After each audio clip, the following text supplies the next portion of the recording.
लाल बाबा rice studio से आप देख रहे हैं न्यूज 18 बिहार झारखंड। नमस्कार, जोहार झारखंड देख रहे हैं आप। मैं हूं शुभे मिश्रा आपके साथ। आइए करते हैं बुलेटिन की शुरुआत बड़ी खबर के साथ। गढ़वा से बड़ी खबर, जहां ईंट भट्टे की चिमनी ध्वस्त हो गई है। इस हादसे में 5 मजदूर दब गए, जिनमें एक मजदूर की मौत की खबर है। मेराल थाना क्षेत्र के कमरमा गांव की ये घटना बताई जा रही है, जहां नए ईंट भट्टे का निर्माण चल रहा था।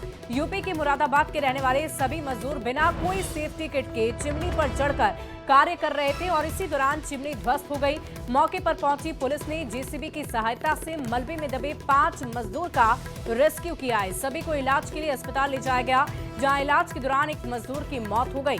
बताया जा रहा है कि ईंट कमजोर थी, जिसकी वजह से यह हादसा हुआ है। पुलिस की ओर से मलबे की सफाई कराई जा रही है, जिससे मलबे में अगर कोई दबा हो तो उसकी जानकारी भी मिल पाए और उसे बाहर निकाला जा सके। वो ईंट कमजोर था। क्या हुआ उसमें? एक आदमी हमारा मर गया है और 4 आदमी सब कुछ सही है। तो सब घायल है? हाँ, घायल है सब। और कोई दबा अंदर? ना, और कोई दर्द नहीं दबा है। देख, गिनती कर ली था? हाँ, गिनती कर लिए। पलस्तरा भी कर रहा था, सब उतर रहा था। आज मतलब फाइनल होना था, अब फाइनल होकर कल निकलना था इन लोगों को। और जो कि ये है कि साइड पर भी था, ये नहीं कि साइड पर नहीं होता। एक होता है कि मालिक जबरदस्ती काम करवा रहे हैं। ठेकेदार जो है कासिम साइड पर है। ऐसा पता चल रहा है कि लोग बरेली के हैं। ये लोग चिमनी बनाने के लिए ही आए थे और ये अनिल सिंह का भट्ठा है वो जो बनाया जा रहा था। और हम लोग उसमें अभी खुजवा भी रहे, अगर कोई और दबा हुआ है तो। लेकिन अभी तक सूचना प्राप्त हो रहा है कि उसमें सारे लोग निकाल लिए गए हैं, लेकिन फिर भी हम लोग एहतियात के तौर पे उसको हटवा रहे हैं, ईंटें सबको। और चतरा से बड़ी खबर आ रही है, पुलिस पर गुंडागर्दी के आरोप लगे हैं। सुधीर को मवेशी चराने के दौरान पीटा गया। शराब के नशे में मारपीट का आरोप उन पर लगा है। पुलिस के खिलाफ ग्रामीणों में आक्रोश है। एसपी ने घटना को गलत बताया है। एसडीपीओ मामले की जांच पड़ताल कर रहे हैं। दौरान में रास्ते में साइड में खड़ा थे हम, उसको दौरान में गाड़ी लगाई पुलिस, एक बाइक भी लगा हुआ तो उसमें टक्कर मारा और पुलिस उतरा, अनगिनत मारा है हमको। आँख से और कान से सुनाई नहीं पड़ रहा है और आँख से दिख नहीं रहा है हमको अच्छे से। मोटरसाइकिल में टक्कर मारा। पुलिस बहुत दारू भी पीले था, शराब पीले था एकदम, तो इसको ऐसे बिना गलती के मार दिया। आप ही का बेटा को मारा है क्यों? नहीं, जो और लड़कन चंदा मांग रहे थे तो उन लोग से भी वो लोग भाग गए, धड़क गए। और ये तो रोड से आ रहा था तो नहीं भागा कि हम क्या गलती किए हैं कि हमको अति अरे कुछ करेंगे। भाई इतनी देर में इनको पकड़ ली, इसका कोई गलती नहीं है, रास्ता से आ रहा था। और हजारीबाग से बड़ी खबर आ रही है, जहां के पदमा थाना क्षेत्र में बीमा की मोटी रकम हड़पने के लालच में एक पति ने अपनी पत्नी की हत्या कर दी है और मामले को सड़क दुर्घटना का रूप दे दिया गया है। जानकारी के अनुसार 9 अक्टूबर की रात एक सड़क हादसे में नवविवाहिता की मौत हो गई, लेकिन जांच में पता चला है कि साजिश के तहत हत्या हुई है। मृतक महिला के पिता ने पदमा ओपी थाना क्षेत्र में आवेदन देकर मृतक के पति पर आरोप लगाए हैं। उनकी बेटी की हत्या का आरोप लगा है। उन्होंने बताया कि आरोपी मुकेश की करीब 3 महीने पहले पत्नी के नाम से 15 लाख रुपए की बीमा पॉलिसी ली गई थी और राशि हड़पने की नीयत से उसकी गला दबाकर हत्या कर दी। पूछताछ में आरोपी ने अपराध स्वीकार किया है। उसे न्यायिक हिरासत में फिलहाल भेजा गया है। और कुछ दिन पहले इसने अपनी वाइफ का इंश्योरेंस कराया था, बीमा कराया था LIC में, और बीमा को क्लेम करने के लिए ही प्री प्लान के तहत बीमा कराया गया था और प्री प्लान के तहत अपनी पत्नी की हत्या कर दी गई है, ताकि बीमा को क्लेम करके वो उस पैसे को अपने लाभ के लिए प्रयोग कर पाए। अभी प्रथम दृष्टया ये मामला है और उसके कुछ और लोगों की संलिप्तता उसके मृतिका के पिता ने बताया है, जिस पर हम लोग अग्रतर अनुसंधान करेंगे और देखेंगे कि इसमें कितने लोग और शामिल हैं। जो भी लोग इसमें शामिल होंगे उस पर अग्रतर अनुसंधान हम लोग कार्रवाई करेंगे। और रांची के रातू थाना क्षेत्र में नाबालिग के साथ दुष्कर्म की घटना को अंजाम दिया गया। जानकारी के अनुसार नाबालिग लड़की रातू थाना क्षेत्र में जतरा मेला घूमने के लिए गई हुई थी और वहीं पर 9 युवकों ने उसके साथ मिलकर गैंगरेप की घटना को अंजाम दिया। पुलिस ने तत्परता दिखाई, 5 आरोपियों को गिरफ्तार किया। इस मामले पर बीजेपी ने राज्य सरकार पर सवाल उठाए और हेमंत सरकार से ये दरख्वास्त की है कि वो बेटियों को सुरक्षित रखें। उन पर ये आरोप भी लगाए गए कि बेटियों के असुरक्षित के लिए जिम्मेदार सरकार ही है। जेएमएम ने पुलिस की तत्परता की तारीफ करते हुए दूसरे राज्यों में अपराध की घटनाओं का डाटा सामने रखा। कहाँ थी पुलिस साहब? वहाँ जतरा लगा हुआ था। पुलिस को तो ऐसे भी पेट्रोलिंग करनी चाहिए थी। यहाँ पुलिस यहाँ ज़रूर एक दो गोलियां मारकर वाहवाही लूट लेती है, लेकिन बेटियां हेमंत सोरेन सरकार में पूर्णतः सुरक्षित हैं। इन नेशनल क्राइम रिकॉर्ड ब्यूरो के डेटा के अनुसार हेमंत सोरेन पार्ट 1 और पार्ट 2 में अब तक 8000 से ज़्यादा रेप केसेस हुए हैं और सिर्फ 6% लोगों को सजा मिली है। तो क्या होगा? देखिए, क्राइम हुआ, आप क्राइम की बात करते हैं, मैं साथ में एड ऑन करता हूं कि पुलिस प्रशासन ने उस बलात्कारी तमाम लोगों को गिरफ्तार कर लिया। ये बलात्कार की बात करेंगे, इनके यहां तो पुरुषों के साथ बलात्कार होता है। एनसीआरबी की रिपोर्ट उठाकर देख लीजिए, उत्तर प्रदेश तमाम अपराधों में अव्वल टॉप पर चल रहा है। पहले उसकी बात करें। झारखंड में कानून का राज है, लैंड ऑफ लॉ। आप झारखंड को तमाम लोग राष्ट्रीय परिदृश्य में बोला जाता है। और धनबाद से बड़ी खबर आ रही है। पुलिस और अपराधियों के बीच मुठभेड़ हुई है। एक अपराधी गोली लगने से जख्मी हो गया। पुलिस की गाड़ी पर फायरिंग हुई थी और पुलिस ने जवाबी कार्रवाई में गोली चलाई है। घटनास्थल पर पुलिस के सभी अधिकारी पहुंचे। घायल अपराधी फरार हैं। अपराधी प्रिंस खान के लिए ये काम करता था। बड़ी खबर आपको धनबाद से बता रहे हैं, जहां पुलिस और अपराधियों के बीच मुठभेड़ हुई है। एक अपराधी गोली लगने से जख्मी हुआ। पुलिस की गाड़ी पर फायरिंग हुई। पुलिस ने जवाबी कार्रवाई में गोली चलाई है। मुझे सूचना मिली थी कि जो चिकलमारी थाना की पेट्रोलिंग है, उसको सूचना मिली थी कि एक अपराधी है जो पहले भी यहाँ इन्वॉल्व था क्राइम में। उसको यहाँ आने की और फर्दर एक घटना करने की सूचना मिली थी। उसमें पुलिस के द्वारा उसको रोका गया, तो पुलिस के पेट्रोलिंग पार्टी तो उसने फायरिंग किया। जवाबी कार्रवाई में पुलिस के द्वारा भी आत्मरक्षा फायरिंग किया गया है, जिससे उसको पैर में गोली लगी है। उसके बाद उसको इलाज के लिए भेजा गया। धनबाद पुलिस इन दिनों अपराधियों के लिए काल बन चुकी है।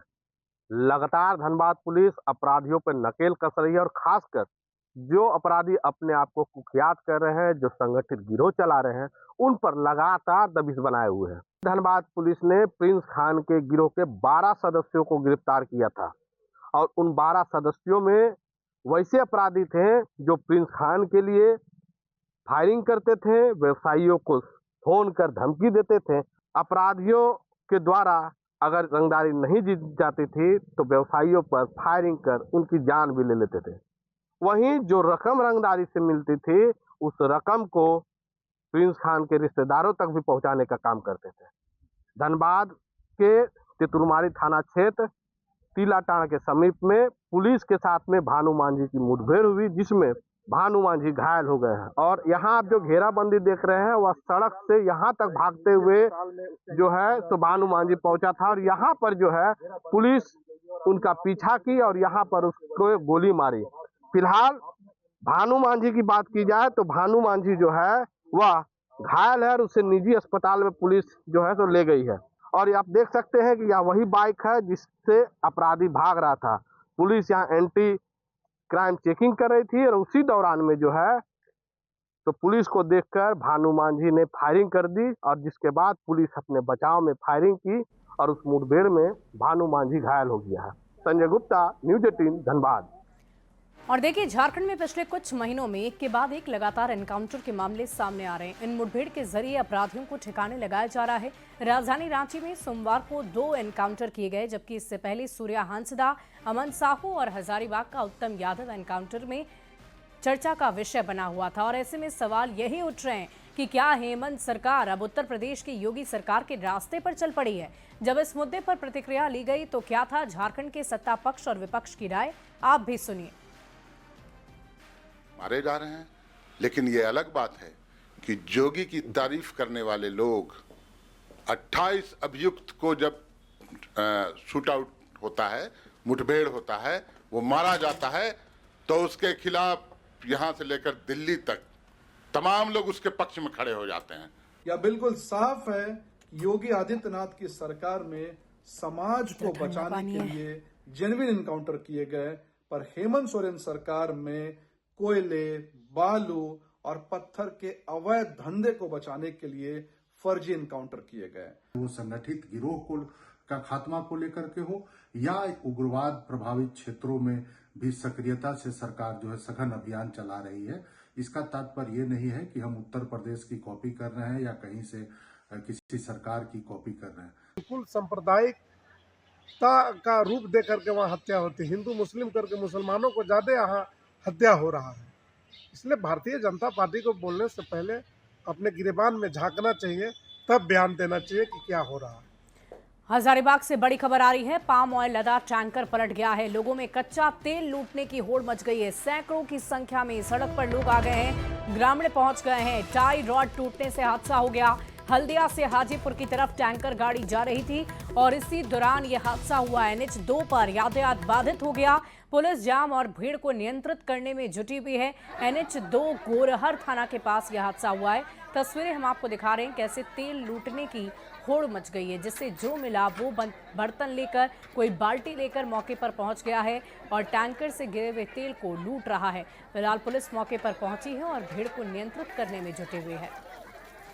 एक टंकी गाड़ी जो है जिसमें कोई तेल है वो गिर गई है, पलट गई है। यहाँ पर शायद उसका कुछ नुकसान हुआ होगा, उसमें पलट गया है। और लोग ग्रामीण जो है, लोकल ग्रामीण जो है सो तेल को जो है सो लूट खसोट कर रहा है। तो गाड़ी का हम लोग खड़ा करने का कोशिश कर रहे हैं, लेकिन फिसल जा रहा है, गाड़ी खड़ी नहीं हो पा रही है। प्रयास जारी है। आए तो देखे पब्लिक पूरा एकदम लूट मचा रखा है। तेल का गाड़ी है, रिफाइंड का गाड़ी है, पलटा हुआ है। तो पूरे जनता लोग मतलब लूटने के फेर में है। प्रशासन दो ही है, यहाँ दो प्रशासन से संभलाने वाला है। दो प्रशासन है, थाना पासी में है, लेकिन प्रशासन पब्लिक मान रहा है दो आदमी से। कम से कम ये आदमी चाहिए और सब खेत खोल के माल निकाला है। पाम ऑयल लोड है, पाम ऑयल। अगली खबर चाईबासा से आपको बताएंगे, जहां तापनगर थाना क्षेत्र के संगम नदी में 25 लड़के पिकनिक मनाने के लिए गए हुए थे और इसी दौरान संत जेवियर स्कूल चाईबासा का छात्र कुणाल बिरुवा नदी में ही डूब गया। ग्रामीणों की मदद से कई घंटों की खोजबीन के बाद उसके शव को नदी से बाहर निकाला गया है। इस मामले में पूछताछ के बाद पुलिस 24 लड़कों को थाना लेकर पहुंची है। पुलिस की इस कार्रवाई से नाराज लड़कों के अभिभावक थाना पहुंचे और कई सवाल खड़े किए गए, जिसके बाद सदर SDO SDPO ने घटना की पूरी जानकारी ली। थाना में पकड़े गए 24 लड़कों को छोड़कर मामले को शांत करा दिया गया है। और देखिए, सारंडा को वाइल्ड लाइफ सेंचुरी बनाने के विरोध में आज हजारों की संख्या में सारंडा क्षेत्र के लोग चाईबासा पहुंच चुके हैं। क्षेत्र के लोग रैली कर रहे हैं और इसे वाइल्ड लाइफ सेंचुरी बनाने पर विरोध जता रहे हैं। और अधिक जानकारी दे रहे हैं संवाददाता रुपेश प्रधान। सारंडा को वाइल्ड लाइफ सेंचुरी बनाने का विरोध सारंडा के जंगल से अब चाईबासा जिला मुख्यालय तक पहुंच गया है। आज सैकड़ों की संख्या में लोग यहाँ पर सड़कों पर उतरकर प्रदर्शन कर रहे हैं कि सारंडा को वाइल्ड लाइफ सेंचुरी नहीं बनाया जाए और जिससे कि सारंडा को वाइल्ड लाइफ सेंचुरी बनाने से क्षेत्र के लोगों को विस्थापन और अन्य समस्याओं का सामना करना पड़ेगा। इसको लेकर हम यहाँ देख रहे हैं क्षेत्र के लोग सैकड़ों की संख्या में यहाँ सड़क पर उतर आए हैं और सारंडा को सेंचुरी बनाने का विरोध कर रहे हैं। हम लोग आज सर्वोच्च न्यायालय को संदेश जाए कि यहाँ के आदिवासी और मूलवासी का ध्यान में रखते हुए फैसला ले। सर्वोच्च न्यायालय भी स्पष्ट रूप से और राज्य सरकार भी स्पष्ट रूप से ये संदेश जनता को नहीं दिया है। बहुत सारे आदिवासी जो वहाँ कई वर्षों से रहते हुए आ रहे हैं, साफ है कि सेंचुरी के बनने से इन लोगों को विस्थापन का झेलना पड़ेगा। साथ ही वहाँ जो सेंचुरी बनेगा इन लोगों को भागना ही पड़ेगा। साथ ही यहाँ के अस्मिता, यहाँ के जो संस्कृति, इनसे भी छेड़छाड़ होने की भरपूर संभावना है। वाइल्ड लाइफ सेंचुरी बनाने का विरोध करने के साथ साथ ये भी मांग कर रहे हैं कि उन्हें स्पष्ट तौर पर ये जानकारी दिया जाना चाहिए कि वन्य जीव अभ्यारण्य बनाने से क्या नफा नुकसान होगा। अब देखना है कि आगे राज्य सरकार इस बारे में क्या कदम उठाती है और लोगों का, सारंडा के क्षेत्र के लोगों का जो विरोध प्रदर्शन हो रहा है इसको लेकर इस पर आगे क्या सरकार कदम उठाती है। रुपेश प्रधान, न्यूज़ 18, चाईबासा। और देखिए, चाईबासा से एक बड़ी खबर आ रही है। सारंडा को सेंचुरी बनाने का विरोध लगातार चल रहा है। लोगों ने NH 75 को जाम कर दिया है। गीती लपी चौक पर सड़क पर बैठे हैं लोग। पारंपरिक हथियार के साथ प्रदर्शन हो रहा है। ऑफिस में DC को मांग पत्र सौंप दिया गया है। SDO की वार्ता के बाद जाम खत्म किया गया। तस्वीरें देखिए, हजारों की संख्या में जहां तक आपकी नजर जाएगी आपको सिर्फ और सिर्फ विरोध करते लोग नजर आएंगे। NH 75 की ये तस्वीर आपको दिखा रहे हैं, जहां गीतलपी चौक पर सड़क पर लोग बैठे हुए नजर आ रहे हैं। पारंपरिक हथियार के साथ लोगों ने प्रदर्शन किया है। रांची से ही एक और बड़ी खबर है। हाईकोर्ट में निकाय चुनाव पर सुनवाई, अगली सुनवाई में पेश होगी सील बंद रिपोर्ट। मुख्य सचिव, गृह सचिव कोर्ट में पेश। चुनाव के लिए 3 महीने के वक्त को मांगा गया है। कोर्ट ने 3 महीने की समय सीमा नामंजूर कर दी है। 10 नवंबर को मामले की अगली सुनवाई होगी। बड़ी खबर राजधानी रांची से आपको बता रहे हैं और इस वक्त की बड़ी जानकारी आप तक पहुंचा रहे हैं। मुख्य सचिव, गृह सचिव कोर्ट में पेश। करनी थी उसकी सीमा लांघ चुके हैं, ये लोग पार हो चुकी है। अब सीमा कुछ अब इन लोगों को बहानाबाजी करने के लिए कुछ बचा नहीं। तब अब माननीय उच्च न्यायालय के द्वारा इतना प्रेशर बन रहा है कि अब इन लोगों को कैबिनेट में आदेश लाना पड़ रहा है। कैबिनेट में जो चुनाव कराने की जो आदेश है वो आएंगे और निश्चित ही अब जल्द से जल्द चुनाव होगा। निर्वाचन आयोग के तरफ से 3 महीने का समय की मांग की जा रही थी, जिसे न्यायालय ने अस्वीकृत कर दिया। कहा कि इतना समय आपको नहीं मिलेगा, क्योंकि पहले ही काफ़ी समय मिल चुका है और राज्य निर्वाचन आयोग का जो आयुक्त है उनकी भी नियुक्ति हो चुकी है। तब ऐसा कोई हर्डल नहीं है, तो इसलिए जल्द से जल्द चुनाव करवा लिया जाए। और देखिए, दिवाली के त्योहार में मिठाइयों की डिमांड और उसका इस्तेमाल बढ़ जाता है। आपस में खुशियां बांटने के लिए लोग एक दूसरे को मिठाई और गिफ्ट देते हैं। वहीं इस बढ़ते हुए डिमांड को देखते हुए मिलावटखोर भी एक्टिव मोड में नजर आ जाते हैं। इसे देखते हुए फूड सेफ्टी डिपार्टमेंट ने शहर के विभिन्न मिठाइयों की दुकानों में छापेमारी की। मौके पर पहुंचकर कई मिठाइयों के ऑन द स्पॉट टेस्ट किए गए। जब कई मिठाइयों के सैंपल को टीम ने अपने साथ लिया तो फूड सेफ्टी ऑफिसर ने यह बताया कि अगर जांच में ये बातें स्पष्ट हुई कि रेड की हुई मिठाइयां स्वास्थ्य के लिए हानिकारक और सेवन करने जैसी नहीं हैं, तो कठोरतम कार्रवाई के प्रावधान हैं।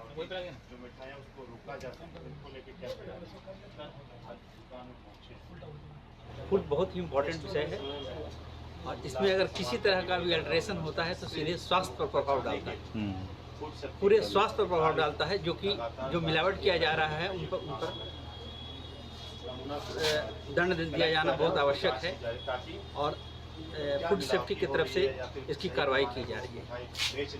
और जहाँ तक सवाल है बाहर से आने का सामान, जो भी पनीर आ रहा है या खोआ आ रहा है, उस पर भी कार्रवाई करने की जरूरत है और हम समझते हैं फूड सेफ्टी डिपार्टमेंट कार्रवाई कर रही है। और देखिए, झारखंड के जेपीएससी के पास आउट स्टूडेंट को अब तक पोस्टिंग नहीं दी गई है। 11वीं से 13वीं जेपीएससी पास आउट स्टूडेंट ने जल्द से जल्द पोस्टिंग की मांग कर दी है और इसी को लेकर मंत्री दीपिका पांडे सिंह से उन्होंने मुलाकात की। इस पूरे मामले पर ग्रामीण विकास मंत्री दीपिका पांडे सिंह ने कहा कि अभ्यर्थियों की जो भी समस्या है उसे मुख्यमंत्री तक जरूर रखा जाएगा और जल्द से जल्द उन समस्याओं का समाधान होगा। बहुत ही होनहार बच्चे जो हैं जेपीएससी को क्वालिफाई किए, वो लोग बहुत इस बात को अप्रिशिएट कर रहे थे कि जिस प्रकार से सरकार ने इनके एग्ज़ाम्स कराए वो बहुत ही सराहनीय है और वो अपने पोस्टिंग का इंतज़ार कर रहे हैं। उसमें हुए थोड़े से विलम्ब को लेकर उनकी चिंता थी, तो आज हम लोग माननीय मुख्यमंत्री जी से इस पर चर्चा करेंगे और ये सुनिश्चित करेंगे कि उनको उनकी जिम्मेदारियों को जल्द उनके ज़िम्मे लगाया जाए ताकि राज्य की भी सेवा कर पाएँ। और अगली खबर धनबाद से आपको बताएं, जहां सुदामडी थाना क्षेत्र में दर्दनाक हादसा हो गया है। दरअसल आउटसोर्सिंग पत्थर डंपिंग के बगल में स्थित सेल के रोपवे का लोहा चोर काटने की कोशिश कर रहे थे। तभी ऊंचाई से गिरने और तार की चपेट में आने से एक चोर की मौके पर मौत हो गई। 2 अन्य चोर गंभीर रूप से घायल हैं। घटना की सूचना मिलते ही सुदामडी थाने की पुलिस मौके पर पहुंची, शव को नीचे उतारकर कब्जे में लिया है। फिलहाल पुलिस घटनास्थल की घेराबंदी कर जांच को शुरू कर चुकी है। मृतक के परिजनों ने अवैध स्क्रैप व्यवसाय पर गरीब मजदूरों को लालच देकर लोहा चोरी करवाने का आरोप लगाया है। वही लेकर आया इनको काम कराने के लिए, ये नहीं आ रहा था, जबरदस्ती इसको लाया गया। हम इतना चाहते हैं कि मेरा भाई का डेड बॉडी निकाल दीजिए। आज का जो मुआवजा है, इसका छोटा छोटा 2 बच्चा है। लगातार चोरी पे चोरी किया जा रहा, पूरा चास नाला, सुदामडी, पाथरडी, कोलवासरी पूरा अस्त व्यस्त करके रखा है। सारा जगह का लोहा चोरी करके पूरा बर्बाद किया हुआ है क्षेत्र को। और जितना भी जो गरीब गुरबा लोग है जो मजदूरी करता था, आज मजदूर आपको नहीं मिलेगा, सबको बहला फुसला के पैसा का लालच दे के चोरी करवा रहा है। और अगली खबर जमशेदपुर से आपको बताएं, जहां के 50वीं सब जूनियर नेशनल बास्केटबॉल चैंपियनशिप में झारखंड की टीम ने शानदार प्रदर्शन किया और दूसरा स्थान प्राप्त कर लिया है। खिलाड़ियों के टाटानगर रेलवे स्टेशन पहुंचने पर ढोल नगाड़ों के साथ उनका स्वागत किया गया है।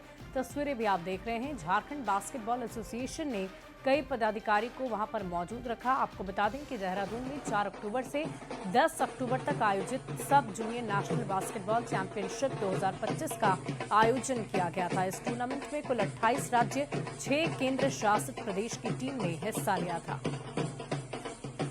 बच्चों ने जितनी ट्रेनिंग उन्होंने ली थी बाकायदा उसको निभाया। 100% उन्होंने वो काम किया वहाँ पर, और उनके करेज, हिम्मत और उनकी स्किल्स का मैं दाद देता हूँ बहुत ही डिसिप्लिन वे में।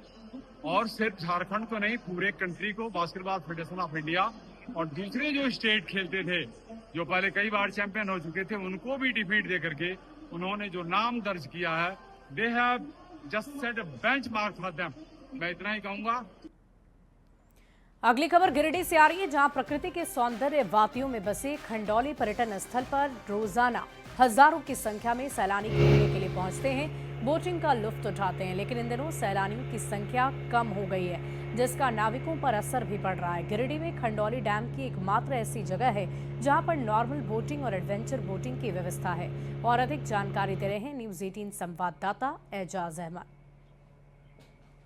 इस वक्त हम मौजूद हैं खंडौली डैम में। आपको बता दें, खंडौली डैम प्रमुख पर्यटक स्थलों में से एक है, जहां पे ना सिर्फ गिरिडीह जिले के सैलानी यहां पर घूमने के लिए आते हैं और बोटिंग का लुत्फ उठाने के लिए आते हैं, बल्कि इससे सटे राज्य बिहार और पश्चिम बंगाल से भी भारी संख्या में सैलानी आते हैं। तस्वीरों में आप देखिए, ये आपको डैम की तस्वीर दिखा रहे हैं, जहाँ पे हजारों लोगों का रोजाना आगमन होता है। चूँकि अभी सैलानियों का आगमन थोड़ा कम हो गया है। वहीं दूसरी ओर आपको बता दें कि मत्स्य विभाग के तरफ से जो एक फैसिलिटी दिया गया है बोटिंग का, जिस पर अभी हम लोग सवार हैं, और इसी बोटिंग के माध्यम से कहीं ना कहीं अभी जो सैलानी आ रहे हैं उसका लुत्फ उठाते हैं। तस्वीरों में देखिए, ये मोटर ऑपरेटेड बोट है, मैनुअल बोट है, और जिस पर अभी हम लोग सवार हैं ये मोटर ऑपरेटेड है। और जो ये शख्स आप देख रहे हैं, यही लोगों को बोटिंग के माध्यम से सैलानियों को सैर कराने का काम करते हैं। और दूसरी बात, ये चालक के अलावा एक रेस्क्यूअर भी हैं। अगर विषम परिस्थिति में कोई घटना घटती है तो ऐसे में लोगों का जान बचाने का भी काम करते हैं। मत्स्य विभाग जैसे द्वारा इसको सब्सिडी हम लोग को मिला है। हाँ, अपना खरीद के लाया, सब सब्सिडी वो दिया है। सब्सिडी द्वारा से हम लोग अपना लाइसेंस बनाया। अच्छा, लाइसेंस बना के अपना चला रहे ना। अगर कोई घटना घटती है, कोई डूबता है, तो आप लोग कैसे बचाते हैं? रेस्क्यू, अपना रेस्क्यू हम खुद हैं। क्योंकि अभी त्यौहार का मौसम चल रहा है, दुर्गा पूजा खत्म हुआ है, दीपावली और छठ का आगमन होना है, तो इस पीरियड में हर वर्ष यहाँ पर सैलानियों का आगमन थोड़ा कम हो जाता है। तो इस प्रकार वहीं दूसरी ओर यहाँ पर एडवेंचर के साथ साथ बोटिंग की भी व्यवस्था की गई है। और गिरिडीह जिले का मात्र एक ऐसा डैम है जहाँ पर इस प्रकार की फैसिलिटीज, व्यवस्था, सुविधा सैलानियों के लिए दी गई है। गिरिडीह से न्यूज़ 18 के लिए मैं एजाज अहमद। और फिलहाल इस बुलेटिन में अभी के लिए बस इतना ही। आप बने रहे न्यूज़ 18 बिहार झारखंड के साथ।